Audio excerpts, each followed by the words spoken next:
Assalamualaikum warahmatullahi wabarakatuh. Waalaikumsalam Waalaikumsalam warahmatullahi warahmatullahi wabarakatuh. wabarakatuh. Selamat sore Bapak Ibu guru hebat semuanya. Sore ini saya selaku moderator Suretno akan membagikan eh, rubrik budaya positif dengan narasumber yang sudah hadir di tengah-tengah kita, Bapak Rinaldi Yuda Pangstu. Sebelum kita mulai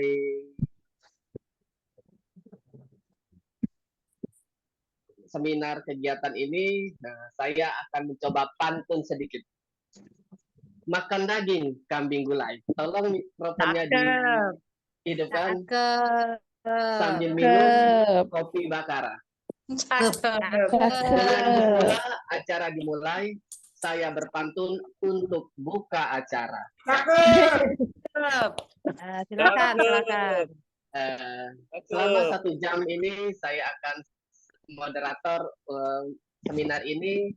Semoga apa yang disampaikan oleh Bapak Yuda nanti kita akan menambah wawasan tentang budaya positif. Dipersilakan Bapak Yuda untuk memulai seminar sore hari ini. Oke, terima kasih Pak Suretno. Mohon izin Bapak Ibu. Assalamualaikum warahmatullahi wabarakatuh. Waalaikumsalam warahmatullahi wabarakatuh. Selamat sore. Mohon izin hari ini saya melaksanakan kegiatan webinar ya, seminar online mengenai budaya positif di lingkungan sekolah. Nah, ini sebelumnya saya meminta maaf mungkin webinar ini mengganggu jam istirahat Bapak Ibu atau kegiatan Bapak Ibu yang lain. Namun karena mengingat pentingnya komunitas belajar di sekolah, maka kami dari tim pengurus Kombel SMA Negeri 16 Palembang mengadakan kegiatan ini agar Kombel kita terlihat aktif di PMM. Nah, jadi kegiatan ini juga nanti saya sudah izin kepada pimpinan mungkin akan diterbitkan sertifikat dan akan dilaporkan ke PMM sebagai kegiatan resmi Kombel SMA Negeri 16 Palembang. Jadi itu Bapak Ibu. Nah, dalam kegiatan ini saya dibantu oleh 2 rekan saya, itu Pak Suretno tadi yang sebagai moderator, lalu yang kedua itu Ibu Kartika sebagai slide screen. Jadi yang membuka PPT nanti Ibu Kartika agar saya bisa fokus dalam menyampaikan materi. Nah, mungkin itu. Silakan untuk Bu Kartika, mohon izin silakan di share screen materinya. Share audio jangan lupa Bu Kartika stereo.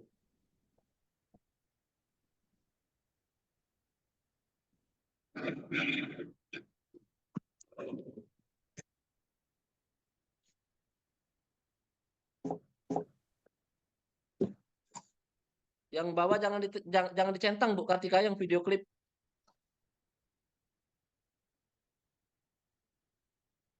Halo Bu Tika. Ya, siap. Yang sound saja yang dicentang ya. Ya. Oke, siap. Baiklah Bapak Ibu. Nah, ini webinar aksi nyata modul 1.4 menyebarkan pemahaman dan pengalaman penerapan budaya positif di lingkungan sekolah. Seperti yang saya sampaikan tadi, ini memang merupakan tugas dari guru penggerak modul 1.4, tapi karena situasinya bisa dimanfaatkan di komunitas belajar, jadi akan saya masukkan nanti di komunitas belajar PMM kita, agar bisa diterbitkan sertifikat nantinya. Lanjut Bu Tika. Nah, ini agenda kegiatan webinar kita hari ini Bapak Ibu. Pembukaan tadi sudah dibuka oleh Bapak Suretno. Lalu penyampaian tujuan kegiatan. Nah, tujuan kegiatan kita pada hari ini yaitu konsep utama budaya positif di lingkungan sekolah. Itu yang pertama akan menjelaskan tentang perubahan paradigma belajar. Lalu yang kedua menjelaskan tentang disiplin positif. Kemudian menjelaskan motivasi perilaku manusia. Lalu menjelaskan kebutuhan dasar manusia. Selanjutnya menjelaskan posisi kontrol restitusi. Selanjutnya menjelaskan tentang keyakinan kelas, dan yang terakhir itu menjelaskan tentang segitiga restitusi. Nah, itu tujuan kegiatan kita pada sore hari ini. Itu materi-materi yang akan disampaikan. Kemudian penyampaian materi nanti saya sampaikan, lalu setelah itu ada diskusi dan tanya jawab. Mungkin nanti ada kita sharing-sharing apa yang sesuai, apa yang tidak sesuai. Mungkin nanti Bapak Ibu bisa kasih masukan gimana penerapannya di sekolah kita. Apakah dari materi ini bisa seutuhnya kita terapkan di sekolah kita atau tidak, atau bagaimana solusinya agar bisa kita terapkan di sekolah kita mengenai budaya positif ini. Lalu yang terakhir nanti ada refleksi dan penutup, itu kegiatan terakhir dari kegiatan webinar kita hari ini. Lanjut selanjutnya Bu Tika. Oke, nah ini kesepakatan webinar kita hari ini Bapak Ibu. Yang pertama itu hadir seutuhnya dari awal pembukaan sampai penutup, lalu hidupkan kamera, kemudian matikan mikrofon ketika orang lain berbicara, dan hidupkan mikrofon jika ingin berbicara, lalu aktif dalam diskusi nantinya. Nah, mungkin ada yang ingin ditambahkan Bapak Ibu? Atau cukup? Cukup, Halo Bapak cukup. Ibu? Cukup. Oke, cukup. Cukup, Oke. cukup. Oke, terima kasih Bapak Ibu. Lanjut Bu Kartika. Nah, Sangat ini cukup. pendidikan guru penggerak, ini fasilitator saya Bapak Ibu, Pak Iman Santoso. Beliau bertugas sebagai pengawas di Musi Banyuasin. Lalu Ibu Mary Hartati, ini pengajar praktik saya, beliau bertugas sebagai kepala sekolah di SD Negeri 208 di daerah Kertapati. Lanjut Bu Tika. Nah, ini tadi tujuan pembelajaran. Alurnya seperti ini Bapak Ibu. Perubahan paradigma belajar, disiplin positif, motivasi perilaku manusia, kebutuhan dasar manusia, posisi kontrol restitusi, keyakinan kelas, dan segitiga restitusi. Oke, nah ini yang pertama Bapak Ibu, mengenai pembelajaran dengan paradigma baru. Nah, di sini Bapak Ibu bisa dilihat pembelajaran dengan paradigma baru dirancang berdasarkan prinsip pembelajaran yang berdiferensiasi sehingga setiap siswa atau murid belajar sesuai dengan kebutuhan dari tahap perkembangannya untuk mewujudkan profil pelajar Pancasila. Nah, jadi pembelajaran berdiferensiasi itu pembelajaran yang lebih melihat muridnya Bapak Ibu. Ya, jadi di situ yang kita perhatikan belum Bu Tika, belum selesai. Jadi yang perlu kita perhatikan itu minat gaya belajar dari siswa. Untuk kita tentukan dari apakah metode dan model pembelajaran yang tepat untuk merangkum dari minat dan gaya belajar siswa yang berbeda-beda di kelas. Begitu juga dengan tingkat kecerdasan siswa. Nah, itulah kita perlu pembelajaran dengan paradigma baru. Lanjut Bu Tika. Oke, selanjutnya itu tentang disiplin positif. Sebagai pendidik, tujuan kita adalah menciptakan dan memiliki motivasi intrinsik, bukan ekstrinsik, anak-anak yang memiliki disiplin diri sehingga mereka bisa berperilaku dengan mengacu pada nilai-nilai kebajikan universal. Tujuan mulia dari penerapan disiplin positif adalah agar terbentuk murid-murid yang berkarakter, berdisiplin, santun, jujur, peduli, bertanggung jawab, dan merupakan pembelajar sepanjang hayat sesuai dengan standar kompetensi lulusan yang diharapkan. Lanjut Bu Tika. Nah, ini 3 motivasi perilaku manusia. Dan Gosen dalam bukunya Restructuring School Discipline menyatakan ada 3 alasan motivasi perilaku manusia, yaitu yang pertama untuk menghindari ketidaknyamanan atau hukuman. Ini adalah tingkat terendah dari motivasi perilaku manusia, biasanya orang yang motivasi perilakunya untuk menghindari hukuman atau ketidaknyamanan. Nah, sebisa mungkin Bapak Ibu, kalau bisa murid kita tidak di sekolah tidak untuk menghindari ketidaknyamanan atau hukuman. Nah, ini harus kita kondisikan di kelas nanti. Selanjutnya Bu Tika. Lalu yang kedua, untuk mendapatkan imbalan atau penghargaan dari orang lain. Nah, satu tingkat di atas motivasi yang pertama, di sini orang berperilaku untuk mendapatkan imbalan atau penghargaan dari orang lain. Nah, contohnya seperti ini Bapak Ibu. Jadi ketika kita mengajar, siswa itu mungkin tidak akan merespon apa yang kita ajarkan apabila tidak ada imbalan atau penghargaan dari kita. Atau juga ancaman dari kita seperti yang pertama tadi, adanya hukuman, Situ siswa tidak akan merespon apa yang kita sampaikan. Nah, tapi kalau kita iming-imingi dengan penghargaan atau imbalan, atau bahkan kita berikan semacam shock terapi dengan hukuman, baru siswa mengerjakan apa yang kita inginkan atau tujuan pembelajaran yang kita harapkan. Nah, itu sebisa mungkin bagaimana untuk 3 motivasi perilaku manusia kedua ini jangan sampai terjadi di kelas saat kita pembelajaran Bapak Ibu. Jadi memang siswa itu belajar karena memang keinginan mereka untuk menyelesaikan pembelajaran itu bukan karena adanya imbalan atau hukuman ataupun penghargaan. Lalu selanjutnya, lalu yang ketiga ini untuk menjadi orang yang mereka inginkan dan menghargai diri sendiri dengan nilai-nilai yang mereka percaya. Nah, ini yang ketiga Bapak Ibu. Ini yang bagus. Jadi ini adalah motivasi yang akan membuat seseorang memiliki disiplin positif karena motivasi berperilakunya bersifat internal bukan eksternal. Nah, jadi kalau yang 1, 2 tadi dari eksternal, dari orang lain, bisa dari guru, dari teman, atau dari siapapun. Nah, khusus yang ketiga ini belajar karena memang dorongan dari internal murid itu sendiri Bapak Ibu. Nah, jadi kalau bisa kita upayakan murid-murid kita itu ada di posisi 3 dalam motivasi perilaku manusia, yaitu mereka belajar memang ingin menghargai diri sendiri dengan nilai-nilai yang mereka percaya. Mereka memiliki visi, memiliki cita-cita, itulah yang mereka percaya. Jadi mereka bisa belajar sesuai dengan kodrat dari keinginan mereka masing-masing. Nah, mungkin itu untuk 3 motivasi perilaku manusia Bapak Ibu. Selanjutnya, selanjutnya Bu Kartika. Nah, ini selanjutnya Bapak Ibu, 5 kebutuhan dasar manusia. Seluruh tindakan manusia memiliki tujuan tertentu. Sebetulnya saat itu kita sedang memenuhi 1 atau lebih dari 1 kebutuhan dasar kita, yaitu 1 kebutuhan untuk bertahan hidup, ini yang utama Bapak Ibu. Lalu yang kedua, kasih sayang dan rasa diterima. Kemudian yang ketiga, kebebasan. Lalu yang keempat, kesenangan. Yang kelima itu penguasaan. Nah, ini 5 kebutuhan dasar manusia yang saling terkait Bapak Ibu. Di mana dari kasih sayang dan rasa diterima, kebebasan, kesenangan, penguasaan itu akan menjadikan kita di tengah-tengah sebagai kebutuhan untuk bertahan hidup. Apabila kita memiliki 5 kebutuhan dasar manusia tadi. Jadi dirangkum dalam kebutuhan untuk bertahan hidup. Selanjutnya, nah ini Bapak Ibu, ketika seorang murid melakukan suatu perbuatan yang bertentangan dengan nilai-nilai kebajikan atau melanggar peraturan, hal itu sebenarnya dikarenakan mereka gagal memenuhi kebutuhan dasar mereka.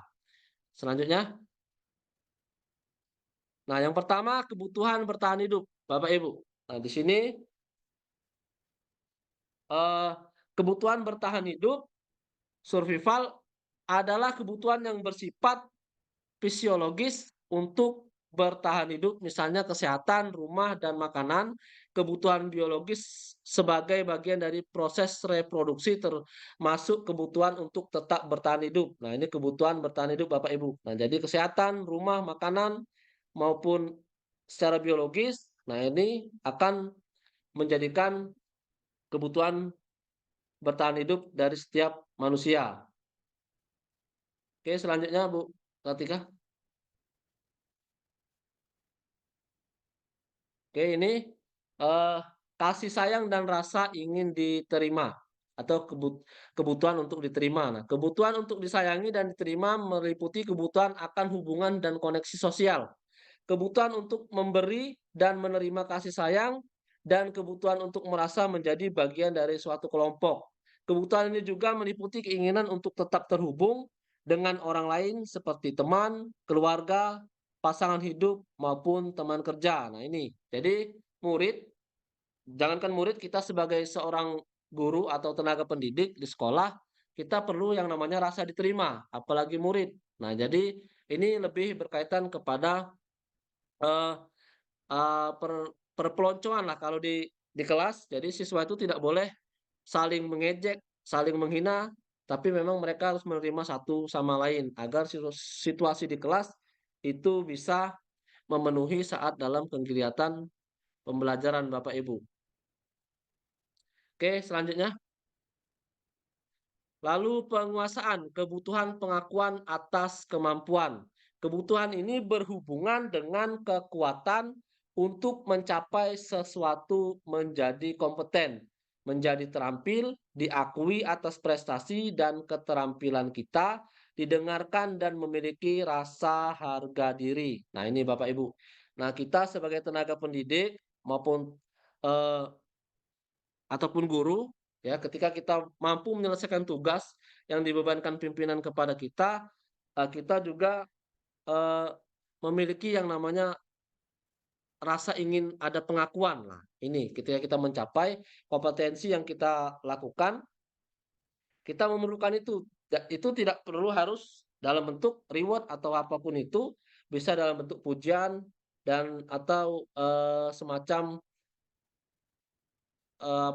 tanggapan dari rekan-rekan kita bahwa kita telah menyelesaikan kompetensi yang telah kita capai itu. Nah, begitu juga dengan murid kita. Nah, dalam menyelesaikan pembelajaran, murid kita juga menginginkan yang namanya kebutuhan pengakuan atas kemampuan mereka. Nah, di dalam kelas kita harus bisa mengkondisikan itu agar murid kita bisa tetap termotivasi dengan penguasaan kebutuhan pengakuan atas kemampuan ini, Bapak Ibu. Oke, selanjutnya.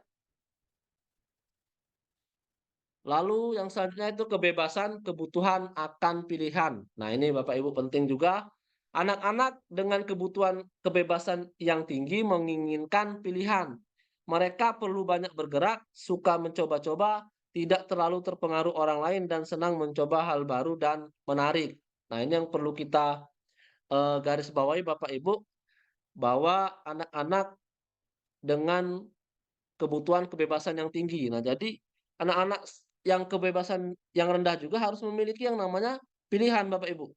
Jadi dalam pembelajaran mereka berhak memilih sesuai dengan minat dan gaya belajar mereka masing-masing. Jadi kita tidak bisa memaksakan, misalnya dalam menyelesaikan tugas harus dikumpul dalam bentuk ini atau bentuk itu, tapi siswa harus bisa dikasih pilihan sesuai dengan kebebasan, minat dan gaya belajar dari siswa itu masing-masing, Bapak Ibu. Nah, inilah dari kebebasan kebutuhan akan pilihan. Oke, selanjutnya Bu Tika. Oke, kemudian yang kelima itu kesenangan, kebutuhan untuk merasa senang. Nah, kebutuhan akan kesenangan adalah kebutuhan untuk mencari kesenangan, bermain dan tertawa.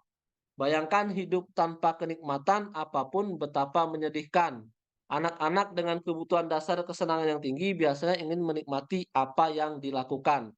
Nah, ini juga Bapak Ibu, seluruh siswa berhak memiliki yang namanya kesenangan. Nah, belajar itu untuk merasa senang, bukan karena terpaksa atau hanya untuk menyelesaikan suatu kegiatan. Misalnya untuk mendapatkan raport, untuk menyelesaikan pembelajaran, yang penting tugas ngumpul, bukan seperti itu. Tapi memang mereka menginginkan belajar itu sebagai suatu kesenangan. Mereka belajar karena merasa senang. Nah, ini 5 kebutuhan dasar manusia yang memang harus kita kondisikan di lingkungan sekolah kita, terutama di lingkungan sekolah, di lingkungan kelas kita saat kita mengajar Bapak Ibu. Oke, selanjutnya. Nah, ini 5 posisi kontrol restitusi, Bapak Ibu. Ini ada 5 posisi kontrol restitusi. Yang pertama, penghukum. Seorang penghukum bisa menggunakan hukuman fisik maupun verbal, ya.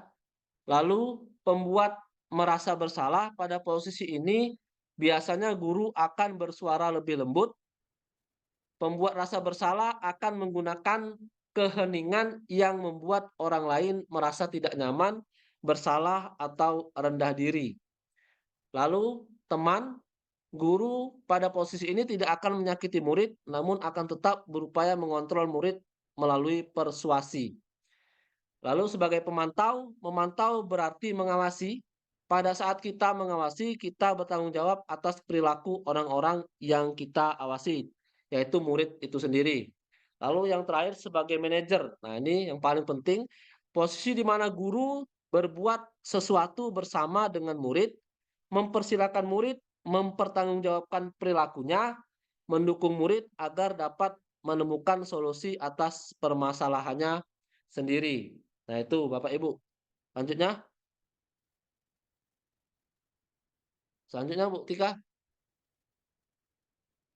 Nah, ini contoh penerapan 5 posisi kontrol. Nah, kasus murid.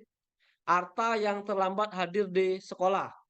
Nah, ini kalau guru di posisi penghukum Bapak Ibu, yaitu misalnya nada suara tinggi, bahasa tubuh, mata melotot, dan jari menunjuk-nunjuk atau menghardik. Nah, ini biasanya sering kita jumpai di sekolah kita kan Bapak Ibu, karena lingkungannya memang seperti itu. Bagaimana sikap penghukum ini agar kedepannya bisa lebih dikurangi Bapak Ibu ya. Ini harus kita jadikan motivasi ke depan. Nah, ini contoh kata-katanya seperti ini Bapak Ibu, terlambat lagi. Pasti terlambat lagi, selalu datang terlambat. Kapan bisa datang tepat waktu? Nah, itu. Jadi ada kata-kata yang semacam itu, arti mengejas siswa yang terlambat itu, kenapa siswa itu terlambat lagi, dan selalu datang terlambat, dan ditanya kapan kamu bisa datang tepat waktu. Nah, ini seperti kalimat penghukum. Nah, ini kemudian di kotak sebelahnya Bapak Ibu, tanyakan kepada diri Anda. Bagaimana perasaan murid bila guru berbicara seperti itu pada saat muridnya datang terlambat? Nah, hasil yang didapatkan yaitu kemungkinan murid marah dan mendendam atau bersifat agresif. Bisa jadi sesudah kembali duduk, murid tersebut akan mencoret-coret bukunya atau meja tulisnya. Lebih buruk lagi, sepulang sekolah, murid melihat motor atau mobil bapak ibu guru dan akan menggores kendaraan tersebut dengan paku atau alat-alat yang lain. Nah, ini yang harus kita hindari Bapak Ibu, penghukum ini. Jadi kalau di lingkungan sekolah terkadang siswa sekarang susah kalau kita menerapkan posisi kontrol yang penghukum. Jangan sampai siswa menaruh dendam kepada seorang guru. Itu Bapak Ibu. Selanjutnya. Nah, ini posisi kontrol pembuat merasa bersalah. Nah, jadi pembuat merasa bersalah, nada suaranya memelas, halus, sedih, bahasa tubuhnya merapat pada anak atau lesu. Nah, jadi contohnya seperti ini Bapak Ibu dengan kasus terlambat hadir tadi. Arta, kamu ini bagaimana ya? Kamu sudah berjanji dengan Bapak tidak akan terlambat lagi. Kamu kenapa ya senang sekali mengecewakan Bapak? Bapak benar-benar kecewa sekali. Nah, itu. Ya, Bapak. Jadi di situ seorang Bapak guru atau Ibu guru eh, eh, lebih memelas kepada siswa yang terlambat karena sudah sering kali ditegur, tapi seakan-akan seorang guru ini eh, yang memohon kepada siswa tersebut agar tidak terlambat lagi.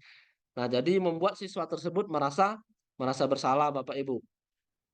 Nah, jadi tanyakan kepada diri Anda, bagaimana perasaan murid bila ditegur seperti ini? Nah, hasilnya murid akan merasa bersalah telah mengecewakan ibu atau bapak gurunya, murid akan merasa menjadi orang yang gagal dan tidak sanggup membahagiakan orang lain. Nah, ini cara ini agak lebih baik dari cara yang sebagai penghukum tadi ya Bapak Ibu. Nah, kalau yang penghukum tadi lebih kepada siswa yang menjadi korban lah. Nah, kalau di sini kita seolah-olah memposisikan kita sebagai korban, jadi siswa merasa bersalah di situ Bapak Ibu. Oke, selanjutnya. Nah, ini posisi kontrol sebagai teman. Nah, ini jadi kita memposisikan posisi kita sebagai teman dari seorang murid ya. Jadi nada suara ramah, akrab dan bercanda, bahasa tubuh merapat pada murid, mata dan senyum jenaka. Jadi seolah-olah sedang bergurau Bapak Ibu. Nah, jadi contoh kalimatnya seperti ini. Arta, ayolah bagaimana sih kamu? Kemarin kamu sudah janji ke Bapak bukan, kenapa terlambat lagi? Sambil tertawa ringan. Ya, sudah tidak apa-apa. Duduk dulu sana. Nanti Pak Guru bantu. Kamu ini. Nah, itu. Jadi contoh kalimatnya seperti itu kalau kita memposisikan kita eh, sebagai teman di posisi kontrol saat siswa terlambat hadir ke sekolah. Nah, di kolom sebelahnya Bapak Ibu tanyakan kepada diri Anda, bagaimana perasaan murid dengan sikap guru seperti ini? Nah, hasilnya murid akan merasa senang dan akrab dengan guru. Ini termasuk dampak yang positif. Hanya saja di sisi negatif murid menjadi tergantung pada guru tersebut. Bila ada masalah, dia merasa bisa mengandalkan guru tersebut untuk membantunya. Akibat lain dari posisi teman ada hanya akan berbuat sesuatu bila yang menyuruh adalah guru tersebut. dan belum tentu berlaku yang sama dengan guru atau yang lainnya, orang lainnya. Nah, jadi posisi ini juga walaupun positif memiliki negatifnya Bapak Ibu. Jadi selain siswa dengan kita akan terus mengandalkan kita apabila mereka ditegur oleh guru yang lain atau teman yang lain, siswa juga merasa bahwa kita lindungi, padahal tidak seperti itu konsepnya. Nah, ini yang negatif dari posisi kontrol ini. Nah, kemudian belum tentu juga siswa dengan guru yang lain juga bersikap seperti itu. Nah, ini yang sangat perlu kita kontrol ketika melakukan posisi kontrol sebagai teman ini. Oke, selanjutnya.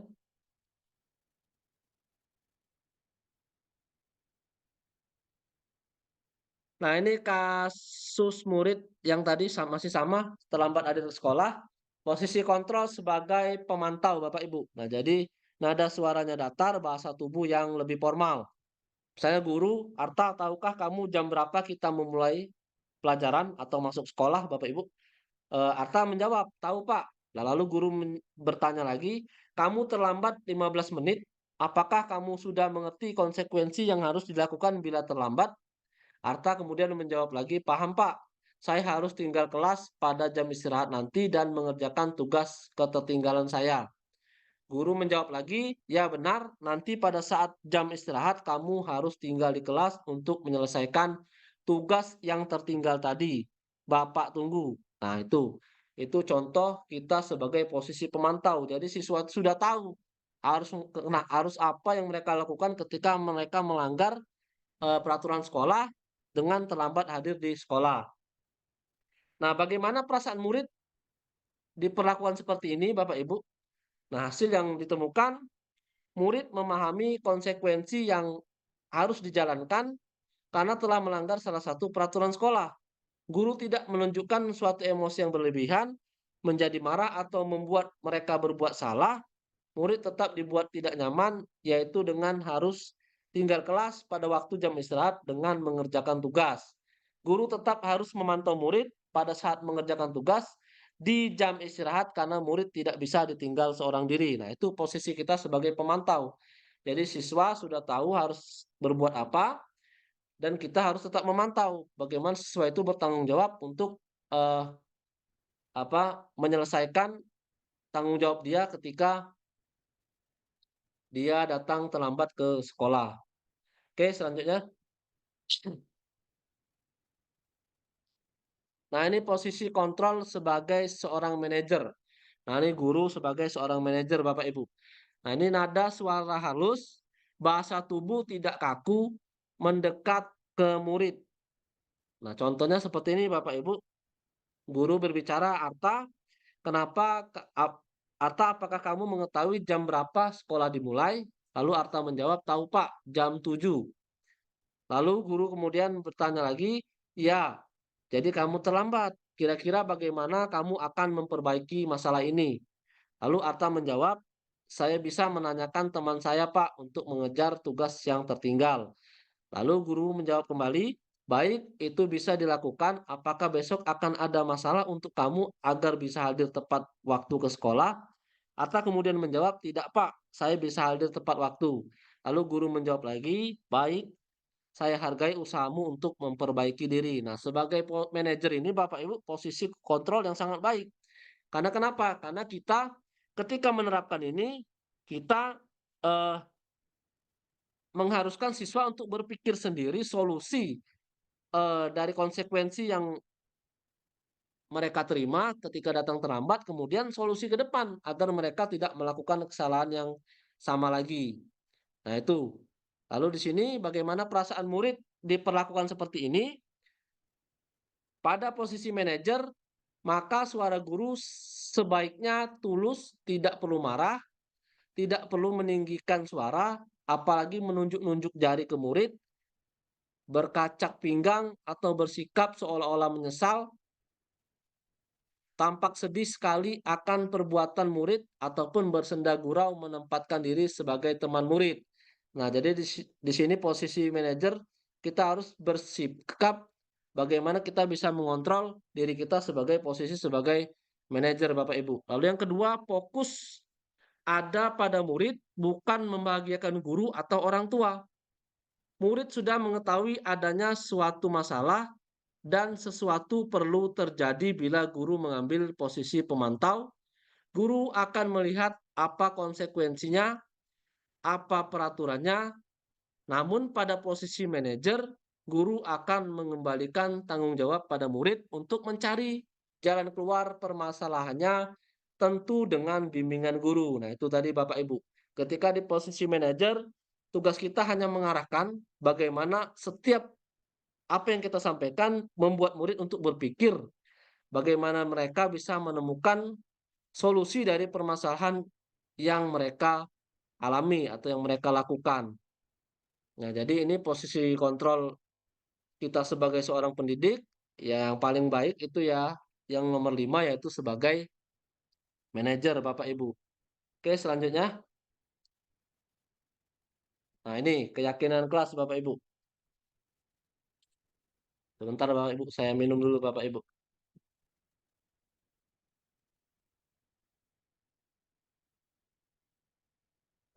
Silakan Pak, minum dulu Pak, biar lancar. Ya, Pak Iwen, gimana? Aman Pak? Ya. Alhamdulillah, bahasanya sangat baik Pak, bagus sekali pembahasannya. Kami sebagai guru ini luar biasa menerima Ya. informasi dari Bapak. Mantap Oke, Pak kita Iwen. lanjutkan Bapak Ibu. Ya, siap Pak. Jadi selanjutnya tentang keyakinan kelas, ya. Jadi keyakinan kelas merupakan salah satu disiplin positif yang dapat untuk diterapkan dalam membangun budaya positif di lingkungan sekolah, terutama di lingkungan kelas. Oke, selanjutnya, Pak. Nah, guru membuat keyakinan kelas. Nah, dalam membuat keyakinan kelas, guru tidak bisa menyimpulkan sendiri kesepakatan kelas yang harus dilaksanakan pada saat pembelajaran. Tapi guru harus berdiskusi dengan murid, apakah ada hal-hal yang perlu ditambahkan atau dikurangi dari keyakinan kelas yang sudah disepakati. Oke, selanjutnya. Nah, di sini contohnya Bapak Ibu merumuskan peraturan jadi keyakinan. Nah, tadi awalnya kita sebelum mengenal budaya positif itu yang kita tahu itu peraturan kelas. Nah, sekarang kita harus menggantinya dengan keyakinan kelas agar kenapa? Agar siswa yang membuatkan siswa, jadi murid atau siswa tersebut bisa sepakat dengan apa yang sudah mereka buat tersebut berdasarkan arahan dari guru di kelas. Oke, selanjutnya. Selanjutnya guru membuat keyakinan kelas yaitu kesepakatan keyakinan kelas. Nah, itu ketika sudah mendapat kesimpulan dari keyakinan kelas yang dikumpulkan dari murid-murid, lalu kita tempel. Kita tempel, nanti mungkin setelah itu kita buat dalam bentuk apa? Dari sekretaris kelas, dari ketua kelas membuatnya dalam bentuk ketikan, dicetak agar setiap hari bisa dilihat di kelas bahwa kesepakatan kelas itu memang harus dilakukan setiap dalam kegiatan pembelajaran. Oke, selanjutnya. Nah, ini Bapak Ibu, kiat-kiat bagaimana melakukan pembentukan keyakinan kelas. Itu yang pertama lebih abstrak dari peraturan. Nah, jadi sifatnya itu bebas Bapak Ibu ya, tidak kaku, abstrak. Jadi siswa atau murid bebas menentukan pemikirannya yang pasti dalam keyakinan kelas itu tujuannya baik untuk pembelajaran. Jangan mentang-mentang abstrak laju. Nah, sekendak-kendaknya baik kalau bahasa kita bukan, tapi memang sesuai dengan arahan dari agar bisa mencapai tujuan pembelajaran itu sendiri. Lalu yang kedua berupa pernyataan universal. Nah, di sini pernyataannya itu bersifat keseluruhan, universal. Jadi bukan hanya untuk 1-2 orang individu, tetapi memang untuk keseluruhan, termasuk juga untuk kita sebagai seorang guru, Bapak Ibu. Ya. Oke, selanjutnya itu yang ketiga dibuat dalam bentuk universal, ini sama saja Bapak Ibu ya. Lalu yang keempat sedikit saja agar mudah diingat. Nah, dalam menentukan bahasa atau kalimatnya itu paling tidak perlu panjang-panjang Bapak Ibu.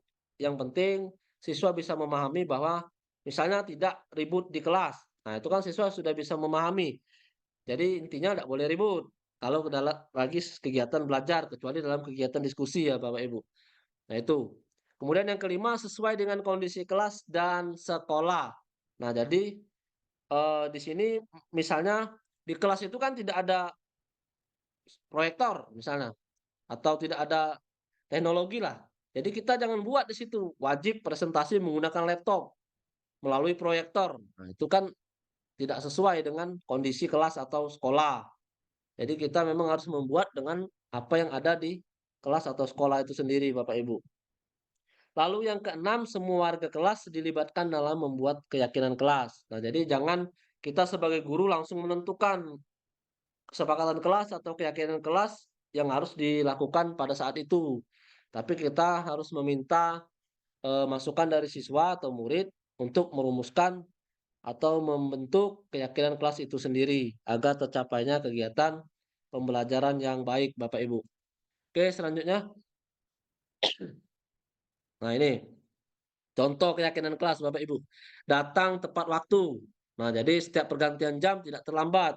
Tidak lagi ada yang kuisi ke kantin, ya. Jadi semuanya datang tepat waktu.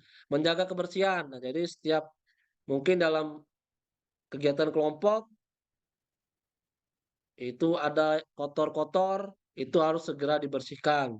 Lalu saling menghormati, nah antar teman maupun antar guru. Jadi ketika guru berbicara, siswa memperhatikan, lalu ketika siswa diskusi, guru juga memperhatikan, atau juga sebaliknya ketika siswa memberikan umpan balik, siswa yang lainnya juga memperhatikan.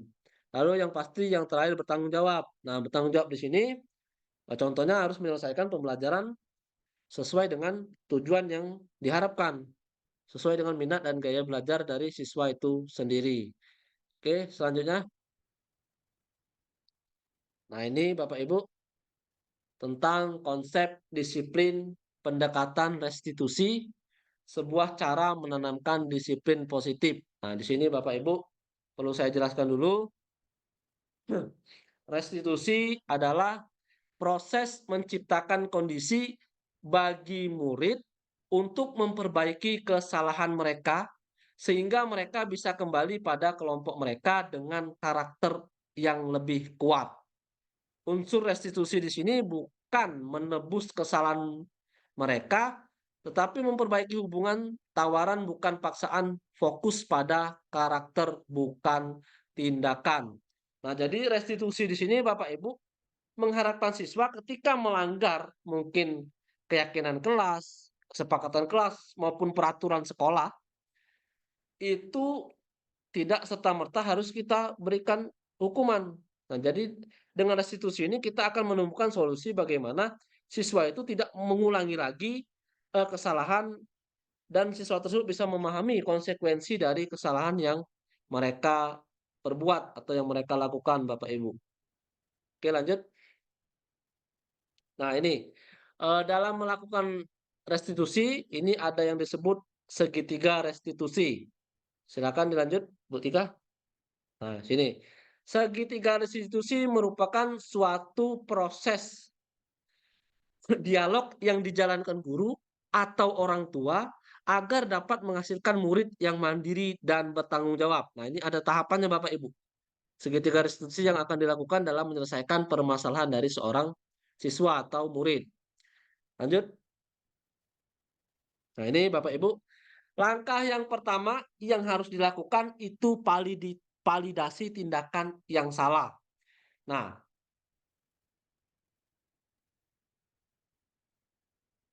sorry Bapak Ibu, yang pertama itu menstabilkan identitas.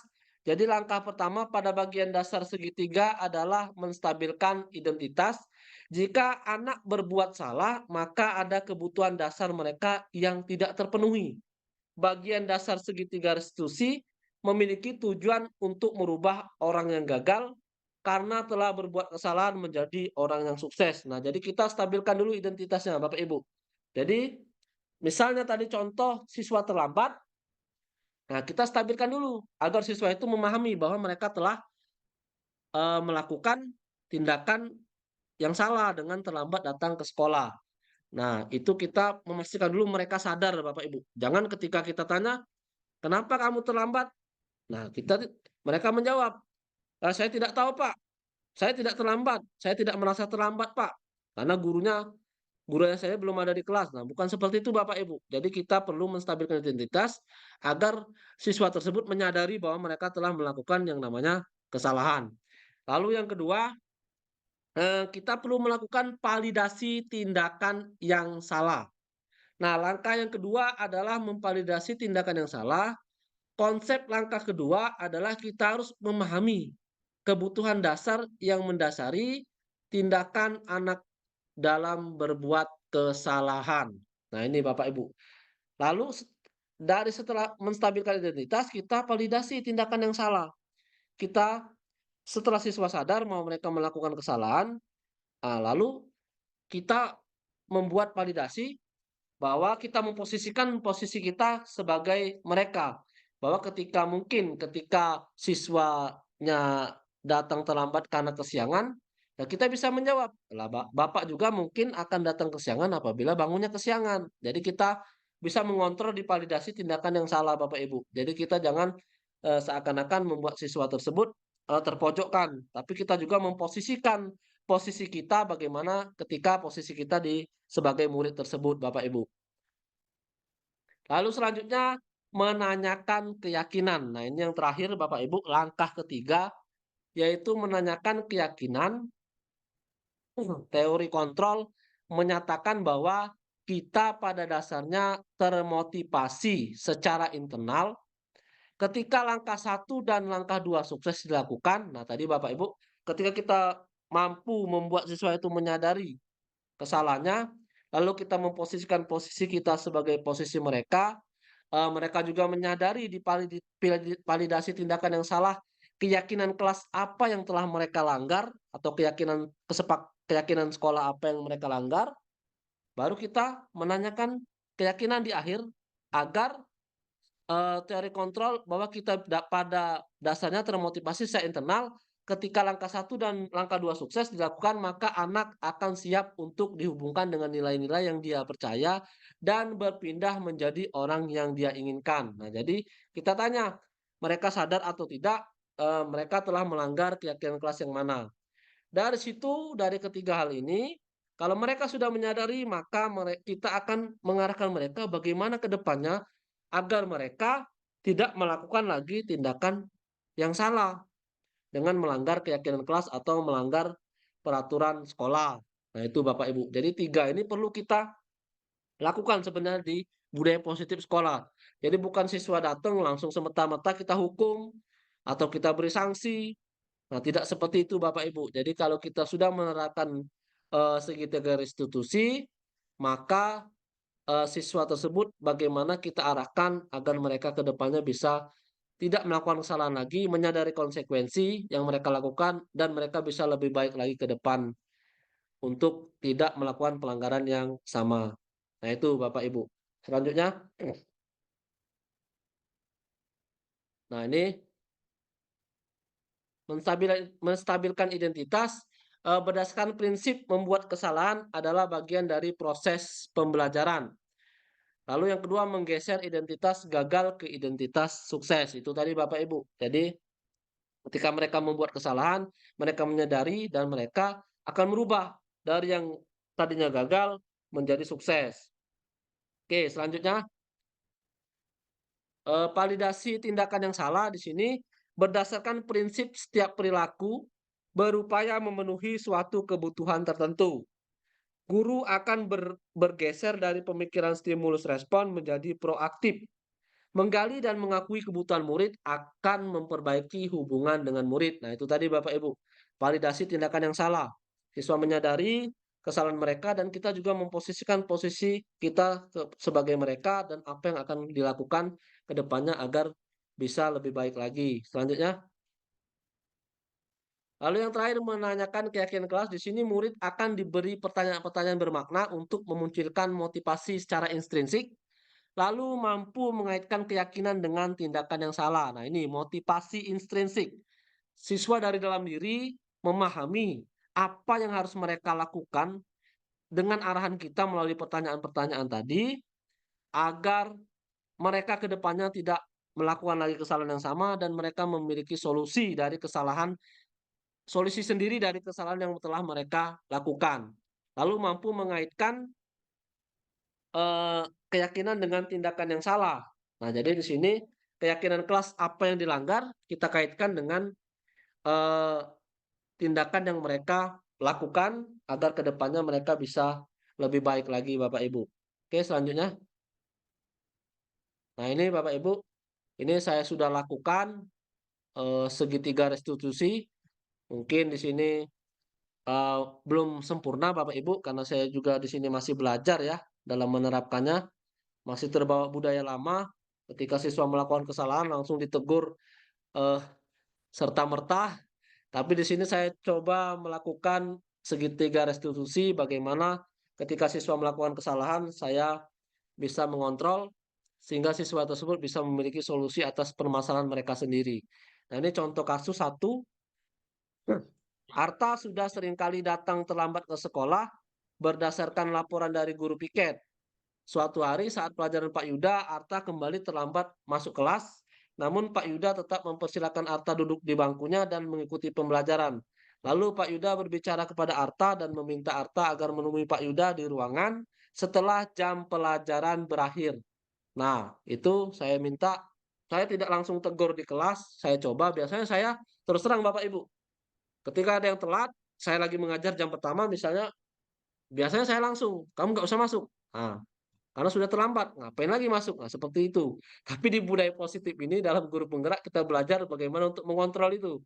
Kita tetap membiarkan siswa tersebut masuk, mengikuti pelajaran, dan kita setelah pelajaran kita carikan, baru kita panggil, membicarakan bagaimana solusi dari kesalahan siswa tersebut.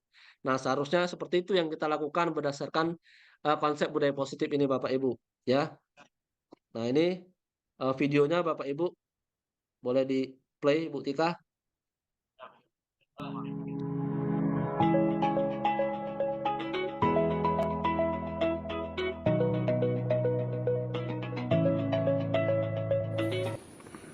Oke, baiklah. Assalamualaikum warahmatullahi wabarakatuh.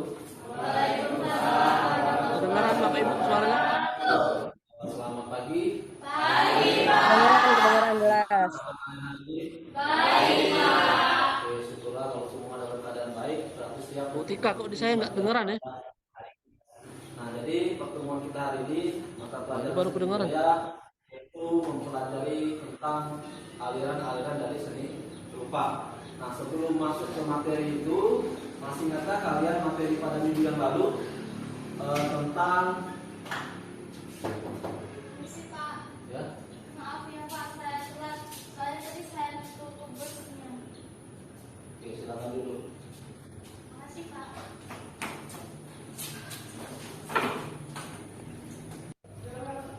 Oke, baiklah, Arta, kamu hari ini terlambat lagi, ya. Nanti selesai pelajaran Pak, silahkan temui Bapak di ruangan. Oke, Arta, terima kasih telah memenuhi panggilan Bapak ya. Iya Pak. Oke, Arta, kamu tadi datang terlambat kan? Iya Pak, tadi datangnya terlambat.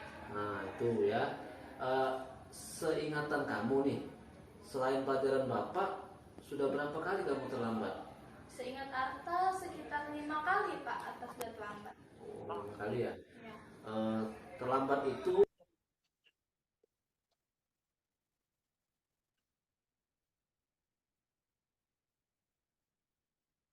Utika, menurut kamu macet-macet itu? Iya Pak. Nah, jadi terlambat itu suatu kesalahan kan? Nah, nanti dari sini kita akan cari solusinya bersama-sama ya, Arta. Iya Pak.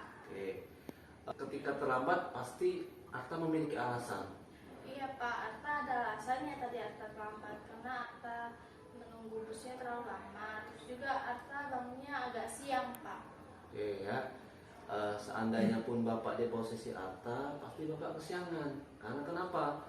Karena sudah bangunnya kesiangan, ketika nunggu bus, ya bus yang datang pasti bus yang siang. Itulah yang mengakibatkan Arta datang terlambat ke sekolah. Iya Pak. Nah, apakah Arta tahu keyakinan kelas yang telah kita sepakati? Tahu Pak. Oke, kalau Arta tahu, keyakinan kelas apa yang telah Arta langgar dengan terlambat datang ke sekolah? Kedisiplinan. Nah, kedisiplinan. Menurut Arta, Disiplin itu penting nggak? Menurut Atta, disiplin itu penting Pak, karena dari disiplinlah kita bisa belajar bertanggung jawab dan menghargai waktu. Oke, itu ya. Jadi benar, disiplin itu penting ya. Karena yang pertama disiplin waktu, ya, disiplin mengerjakan tugas, ya, disiplin waktu datang ke sekolah, itu semua penting. Nah, nanti juga ketika kamu tamat sekolah, disiplin itu juga sangat penting. Nah, karena apa? Ketika kamu bekerja, kalau tidak disiplin, maka pekerjaan kamu akan berantakan. Sama seperti sekolah, ketika kamu datang tidak disiplin, kamu ketinggalan pelajaran. Iya, Nah, benar kan? Benar. Nah, jadi itulah pentingnya disiplin, ya. Untuk ke depan, menurut Atta, apa yang akan Atta lakukan agar tidak terlambat lagi? Mungkin Atta akan bangun lebih awal dan juga datang ke halte busnya lebih cepat agar ketinggalan bus lagi. Oke, itu ya. Atta sudah tahu solusinya ya, bangun pagi, lalu siap-siapnya cepet, terus di haltenya juga harus lebih pagi biar busnya yang Atta tumpangi atau naiki itu yang pagi, jadi ke sekolahnya tidak terlambat ya. Itu Atta sudah tahu solusinya. Nanti ke depan mungkin Bapak akan bekerja sama dengan orang tua ya, guru yang lain, kemudian dengan wali kelas untuk menanyakan apakah Atta masih melakukan kesalahan yang sama atau Atta sudah berhasil melaksanakan solusi yang telah Atta sampaikan ini. Ya, Ya Pak, paham Atta? paham Pak. Oke, semoga kedepannya Atta lebih baik lagi ya. Ya Pak. Nah, mungkin dari Bapak segitu saja atau bisa kembali ke kelasnya lagi. Terima kasih Pak. Iya, sama-sama. Selamat siang, perkenalkan saya Atta Nami dari kelas 11 IPA 1. Saya sangat senang dan sangat berterima kasih kepada Pak Yuda telah mendengarkan masalah dan memberikan solusi terhadap saya yang sering terlambat sekolah. Semoga saya bisa menjadi tidak terlambat lagi ke depannya dan juga merasa lebih baik lagi ke depannya. Terima kasih, selamat siang.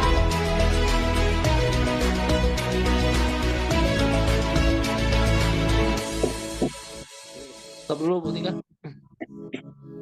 Nah, itu Bapak Ibu kasus pertama yang saya selesaikan kemarin. Sebenarnya terus terang ini bertolak belakang dengan diri saya sendiri Bapak Ibu ya.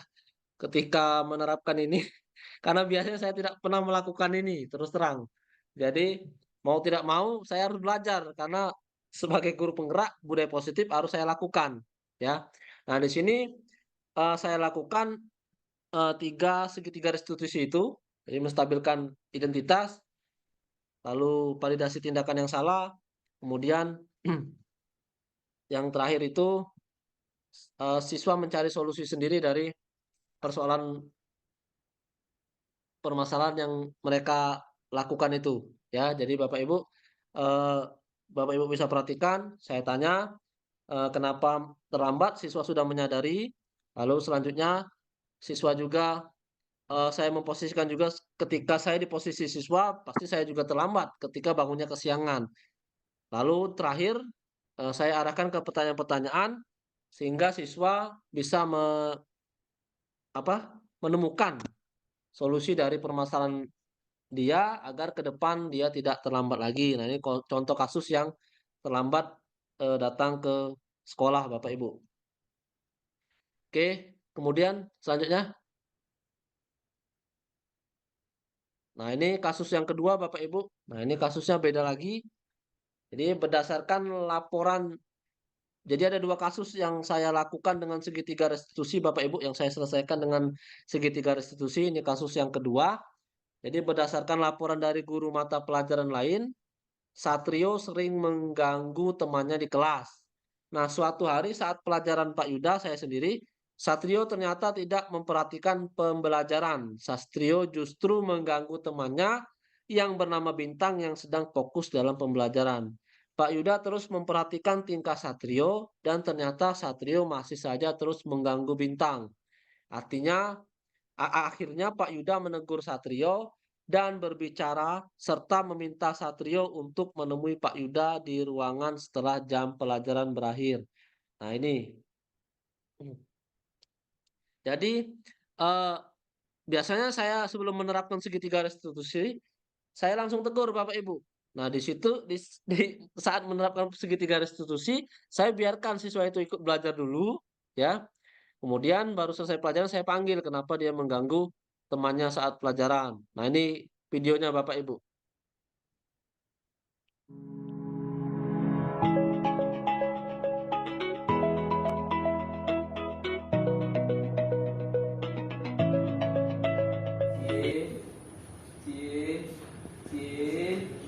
Apa sih Satrio ganggu-ganggu? Saya lagi ngerjain tugas, nanti tidak selesai. Satrio, dari tadi Pak perhatikan kamu mengganggu Bintang, ya. Nanti selesai pelajaran Pak, silakan temui Pak di ruangan ya. Ya Pak. Oke, baiklah Satrio, terima kasih telah memenuhi panggilan Bapak ya. Iya Pak.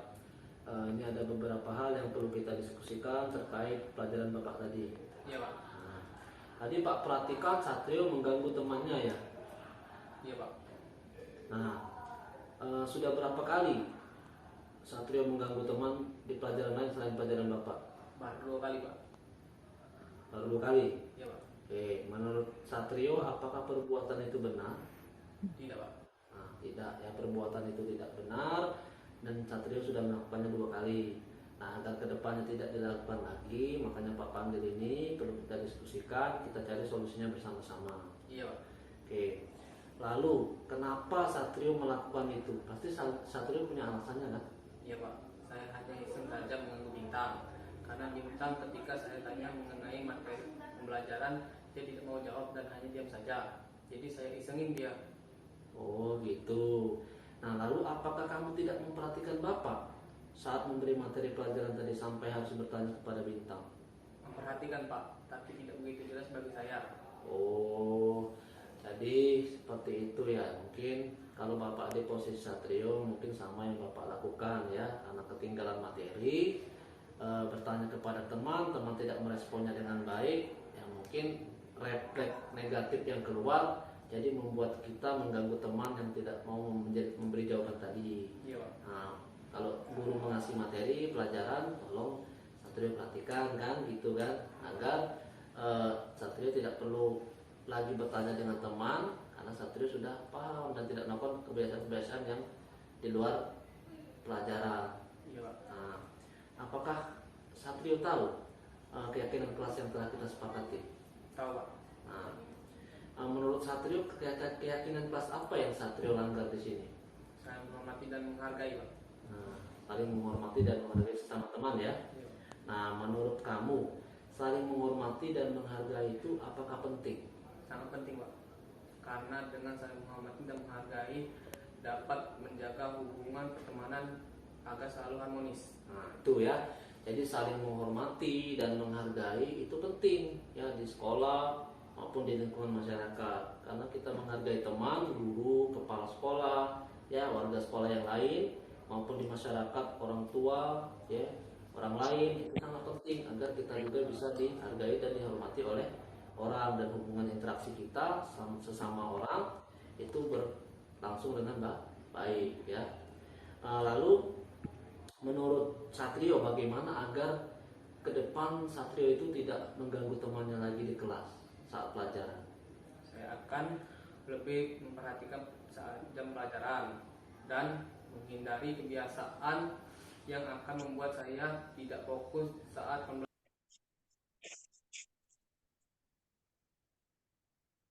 Oke, itu ya, itu solusi dari Satrio sudah bagus ya. Jadi ke depan memang seperti yang Pak sampaikan tadi, memang harus memperhatikan pelajaran. Ya, apa yang disampaikan guru tolong diperhatikan. Kenapa? Biar Satrio tidak perlu lagi bertanya kepada teman karena sudah paham. Nah, kalau belum paham bertanya dengan teman, teman tidak memberikan jawaban, nanti responnya tidak baik sehingga mengakibatkan Satrio melakukan hal-hal yang di luar pembelajaran. Nah, jadi solusi yang Satrio sampaikan tadi sudah baik. Nah, untuk ke depan Bapak mungkin akan berkoordinasi dengan guru yang lain ya, wali kelasmu, apakah Satrio masih melakukan kesalahan yang sama dengan mengganggu temannya saat pelajaran atau telah berhasil melaksanakan solusi yang telah Satrio sampaikan tadi. Ya, nah, mungkin cukup itu untuk saat ini Satrio. Semoga Satrio ke depan tidak mengganggu temannya lagi dan bisa fokus belajar di kelas dan kedepannya bisa lebih baik lagi. Nah, silakan Satrio bisa kembali ke kelas. Oke, Pak. Terima kasih, Pak. Ya. Selamat siang, saya Satrio Pratama dari kelas 11 IPA 1. Saya berterima kasih kepada Pak Yuda karena sudah mau berdiskusi dengan saya dan menyepakati solusi dari permasalahan saya. Semoga saya kedepannya tidak mengganggu lagi teman saya dan lebih fokus dalam pembelajaran, lalu lebih baik ke depannya.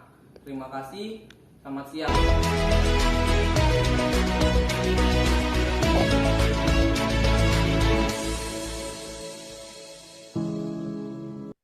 Itu Bapak Ibu ya. Bu Tika mohon di stop screen dulu sebentar, ini ada gangguan. Nanti di share screen lagi. Stop screen sebentar.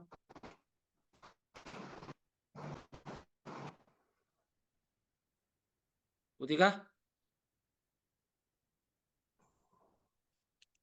Oke, silakan di share screen lagi Bu Tika. Bagian terakhir tadi.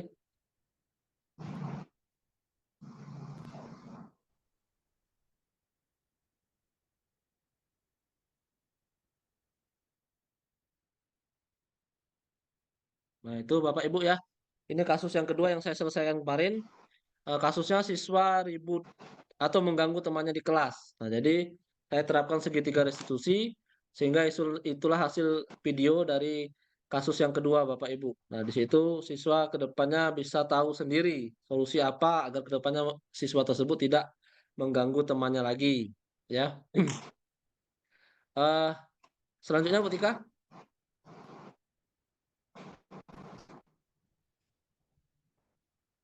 Nah, jadi kesimpulannya Bapak Ibu, dalam penerapan program disiplin positif, hendaknya guru memiliki standar kepribadian, profesional, dan sosial yang baik, di mana guru mampu berefleksi pada posisi kontrolnya pada saat ini, bagaimana perjalanan dirinya sebagai seorang among atau posisi manajer yang menuntun murid-murid menjadi insan mandiri, merdeka, dan bertanggung jawab. Nah, ini dari budaya positif tadi Bapak Ibu.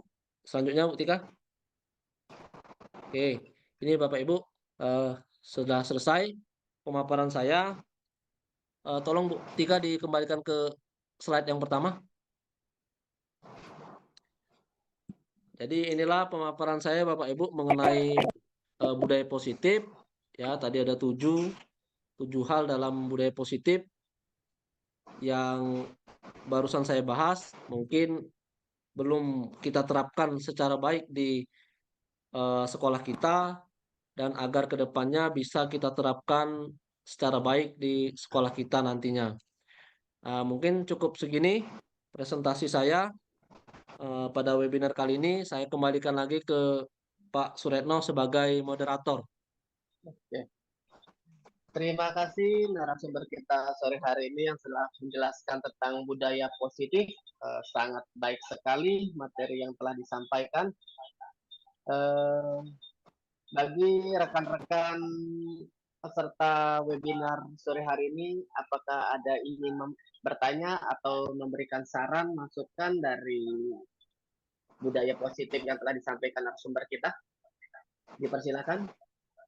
Raise hand.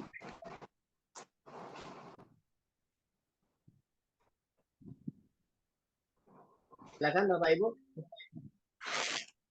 Nah, jelas semua sepertinya Pak Suretno enggak? Ayo Bapak Ibu. Mungkin di sini nanti bisa dibantu Pak Suretno kan, CGP juga angkatan 10 sama seperti saya. Lalu ada Pak Agus Santriwen nanti yang membantu juga Pak Tri Oktavianto sebagai GP angkatan 9 dan angkatan 8. Oke, izin Pak Yuda. Ya, siapa?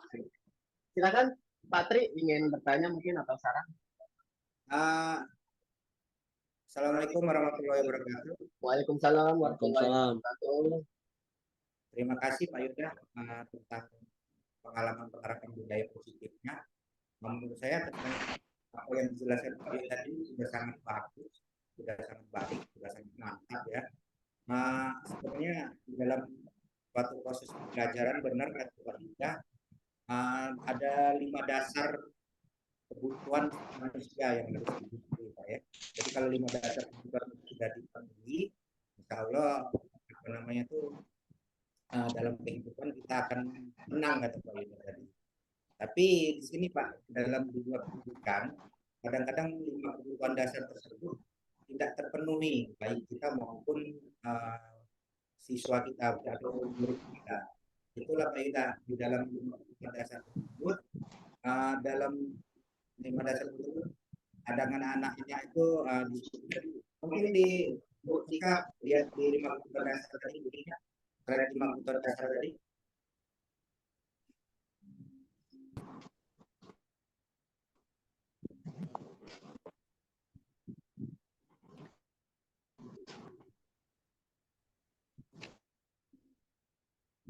Oke.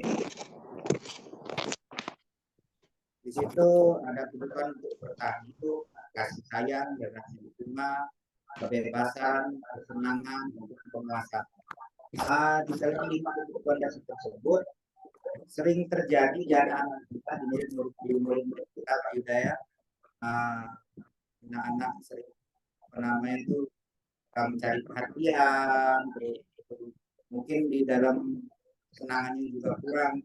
Jadi terjadi terjadi ganggu tadi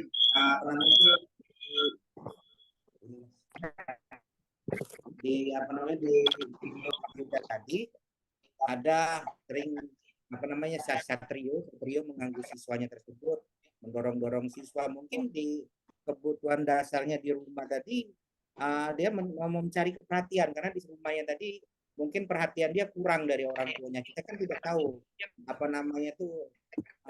anak-anak tersebut.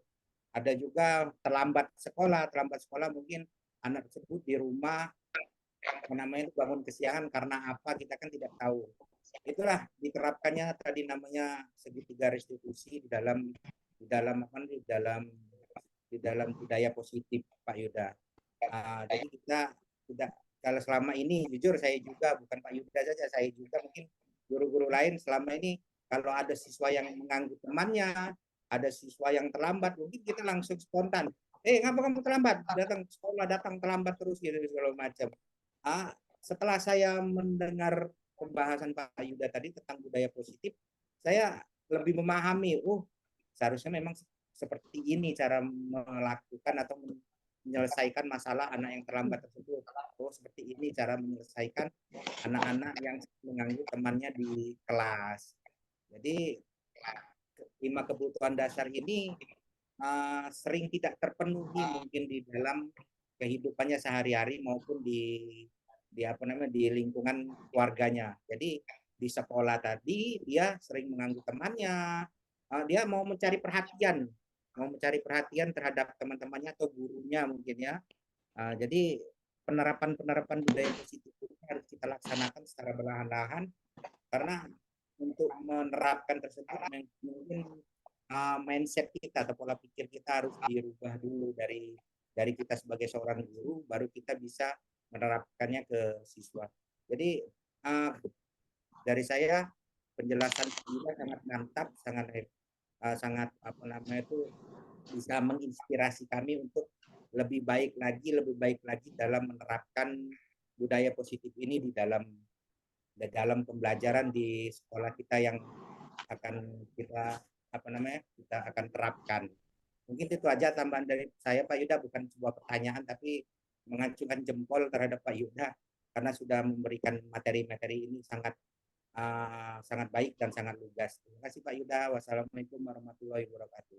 Waalaikumsalam warahmatullahi wabarakatuh. Terima kasih Pak Tri yang sudah menginspirasi juga untuk kegiatan sore kita pada hari ini.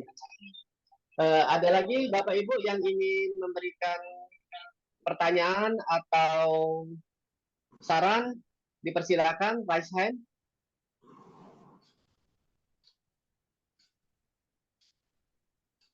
Bagaimana Bapak Ibu?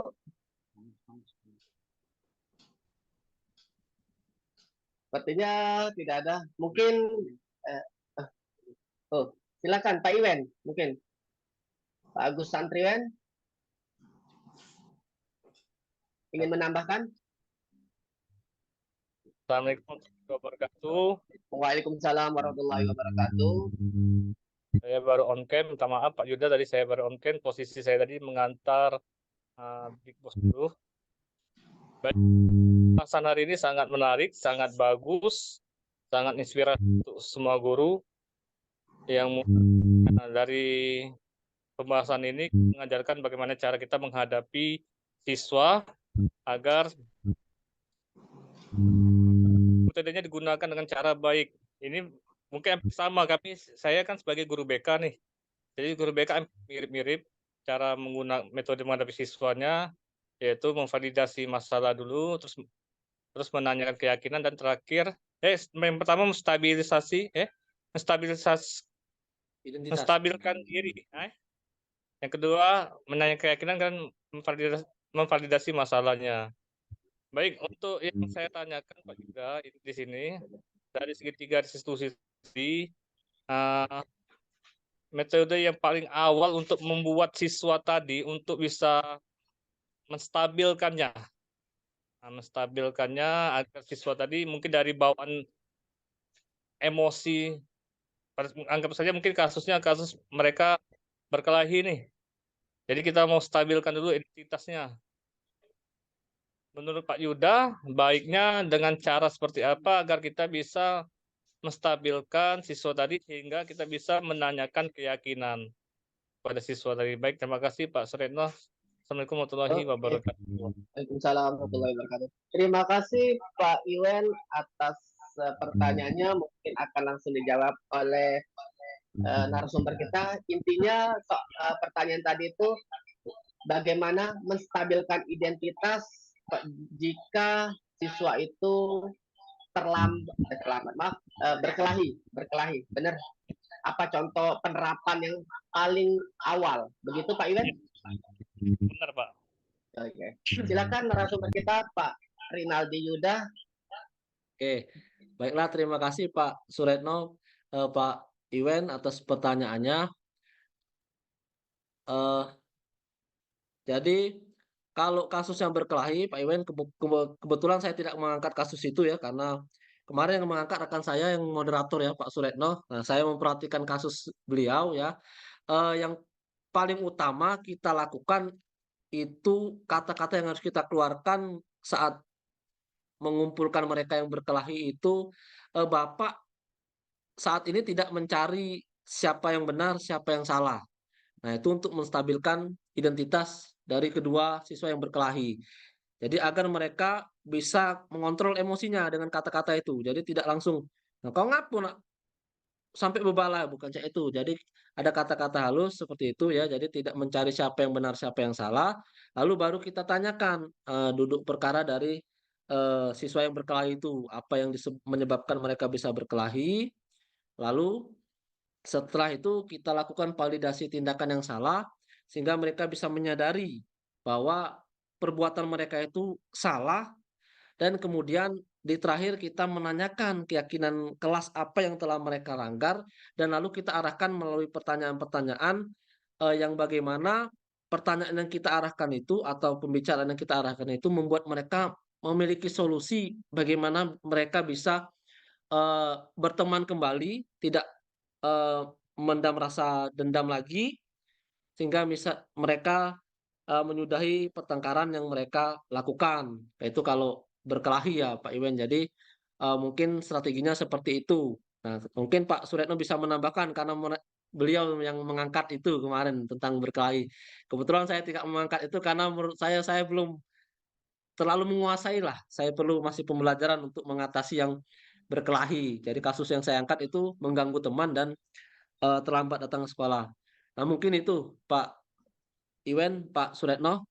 Sekian dari saya, terima kasih. Oke, terima kasih narasumber kita sudah menjelaskan. Bagaimana Pak Iwan? Apakah sudah cukup? Sudah cukup. Saya kan mau sharing Pak sebenarnya Pak. Sharing ya. Tapi penjelasan dari Pak Yuda tadi sudah sangat bagus.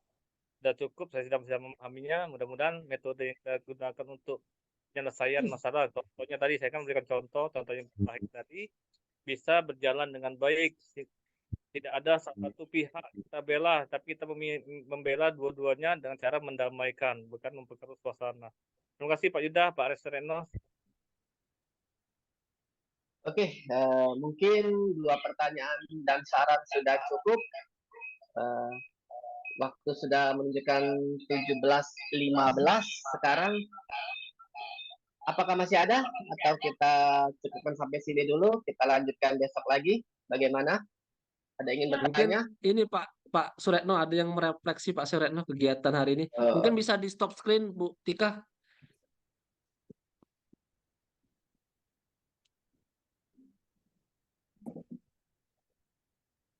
Iya, nanya. Silakan. Nah, Bu Tri mungkin bisa merefleksikan. Indonesia. Mungkin garis kesimpulannya seperti ini ya. Kita ini dalam sekolah ini sudah jelas yang dipaparkan oleh Pak Yuda melakukan budaya positif. Tapi pada akhirnya terutama kita sebagai wali kelas, guru piket, masih kita akan dengan cara penghukum kebanyakan. Jarang sekali sebagai 5 posisi kontrol itu sebagai manajerial. Jadi kedepannya kita sebagai pendidik karena kami CGP sudah mempelajari sedikit tentang budaya positif. Semoga kedepannya dengan materi ini kita bisa mengontrol posisi kontrol kita agar lebih baik lagi, bukan sebagai penghukum yang jelas. Semoga yang kelima, manajerial. Sebagai manajer di suatu sekolah. Itu saja Pak Yuda, ada lagi yang ingin disampaikan? Oke, terima kasih Pak Suretno. Nah, mungkin cukup ya Bapak Ibu ya. Terima kasih sekali lagi untuk waktunya pada sore hari ini. Mungkin ke depan kita yang belum CGP bisa untuk mengikuti CGP ya Bapak Ibu. Karena manfaatnya sangat bagus sekali ya. Banyak sekali ilmu-ilmu yang belum kita dapatkan selama ini sebagai seorang guru. Saat mengikuti CGP nanti kita bisa dapatkan dan bisa kita terapkan dalam kegiatan pembelajaran nantinya. Jadi mungkin itu dari saya. Terima kasih sekali lagi. Mungkin bisa ditutup langsung Pak Suretno. Sedikit izin sebelum kita tutup, pose dengan muka terbaiknya. Saya akan screen ya. Tolong dibuka on cam semua. 1, 2, 3. Oke. Baiklah.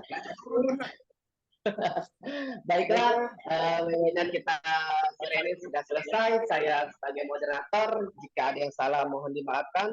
Pada Allah saya mohon ampun. Billahi taufiq wal hidayah. Wassalamualaikum warahmatullahi wabarakatuh. Waalaikumsalam warahmatullahi wabarakatuh. Oke, Bapak Ibu boleh live Zoom, silakan. Silakan, boleh keluar dari rapat ini. Terima kasih. Terima kasih.